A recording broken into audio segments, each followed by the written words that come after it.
I was diagnosed in 2009 while I was pregnant with my last boy, with my 10-year-old. I kind of thought it was going to be this transient thing that cleared up after pregnancy, or, you know, whenever it was going to clear up, but it didn't. In the beginning of 2014, I actually got the flu, and systemically I was so sick with that. It just, whatever little bit of renal function I had left, it just wiped me out, you know, so it kind of put me over the edge. Get your flu jabs.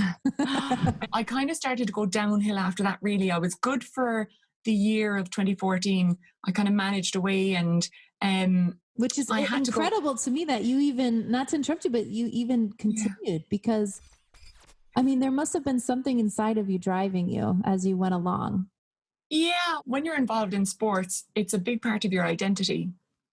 And I guess it's like, it's the same element as, we'll say, mums, and I went through this myself as well, who have a full-time job, who are really good at what they do, who are very professional, and then make a decision to stay at home with kids. It's a really, really difficult decision, because it's not, oh, I'll give up my job and I'll stay at home with kids. It's more, I'm losing part of myself. I'm losing this professional part of myself that people need in that environment. And it was the same with training. And I was this person who went out every day, and it might have been that I just ran an easy 5K, or if it was a sunny day and I was feeling like it, I'd just pop out and do 15 miles. And slowly that started to be taken away from me. So suddenly I was this sick person, and that really bothered me. People would say, oh, how are you doing today? You know, since you got sick. And I'd say, I'm not sick. I'm not sick. Person hospital in bed is sick.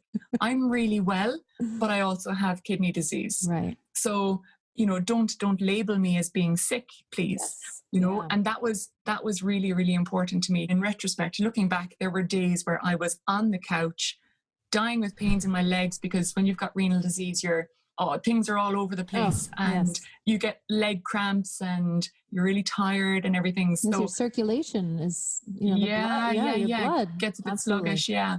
I wasn't really feeling my best. And I don't know, for any of your listeners who have ever been on a dose of steroids, these were high dose steroids, and I ballooned. So I put on, I suppose, maybe 2 or 3 kilos of just body weight in fluid. So the first day of the camp, we were doing a trail, and it was probably about 12 kilometers. And coming back down, my center of gravity was shifted, because I was, whatever I was, maybe 3-4 kilos. Like, over the course of that week, I went from being, I don't know, a size 10, which would be your size 14, or is it? No, is your size 6, I think, is it? Probably a size 6. Yeah, your size 6 is a size 10 in European sizes. So I would have been a size 6, but going on this camp, I would have been a size 10, because I was retaining so much fluid. Wow. So I had to buy 2 sets of running gear. But I was coming back down the hill on the very first day, and I tripped, and I just couldn't right myself. So I did a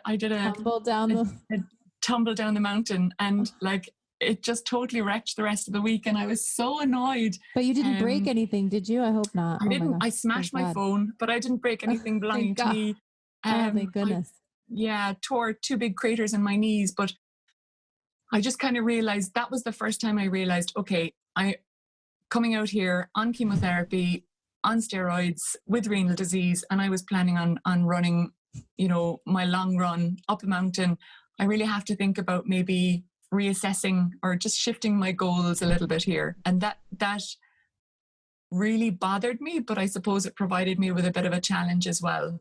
And it's around then I decided that I was going to start learning how to swim, because even though there wasn't as much impact on my body, it was going to be much easier on me physically, but mentally, in terms of fear, and technically, it was going to be probably one of the biggest challenges I had faced. So more so than running a marathon, or because it was going to take me weeks and weeks and weeks, right? Right. And I think that's just so incredible. So